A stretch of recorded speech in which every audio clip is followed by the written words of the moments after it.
How do you choose a side project? This is one of those subjects where I get developers almost daily coming to me saying, what should I choose that's going to help me stand out? People believe if they have the right project, recruiters and employers will see their value magically. And it's kind of the same thing that comes in when people say, I've finished a boot camp, but I can't get a job. If I had a degree, then people would know I'm great. And the people with a degree who can't get a job say, oh, if I had experience, then I'd be able to get a job. And actually, none of these things are true. It just comes down to how we present these things. So the project you choose doesn't really matter. What I would suggest you need to do is to choose a project that you're going to be interested in for the long term, something with some longevity. The real life of a software developer is not about creating a new repository, typing for a few days, putting in a few commits, launch, done. This is what I call shallow repositories. This is what junior developers are doing all the time as they do tutorials and things like that. The real life of a developer is about building these things, looking back at your code thinking, what was I doing last week? This looks terrible. Or pulling packages out, or things get deprecated. And it's that constant evolving, refactoring, changing things. That's the real life of a developer, and that's what you need to demonstrate.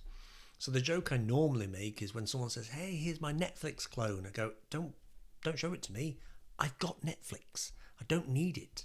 But the tools you use to create this project, the challenges you faced and how you overcame them, that's valuable to me, the recruiter, because I'm looking for a person who matches this job description I've got in front of me. I'm not looking for Netflix. Well, I probably am, but that's a separate issue. So we need to present that we're immersing ourselves in our chosen tech stack. So the project you choose doesn't really matter. So when someone says to me, I need great projects to put on my portfolio, I normally tell them your portfolio is the project. So if you're doing all these tutorials as you go through your course or something like that, put them into your portfolio.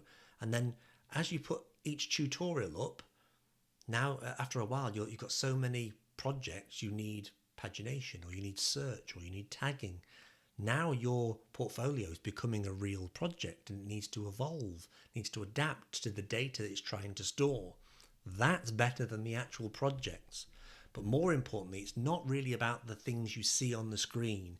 It's about how you can demonstrate that you're using the technologies that you've been taught in your course, or a tutorial you've done. You're taking that knowledge, you're applying it. We can see it, and then we can see you learning more as you face challenges along the way. So don't think too long and hard about the project. I would say find something that interests you, because it needs to interest you for the next few months while you evolve something, and go from there. I'll see you in the next video.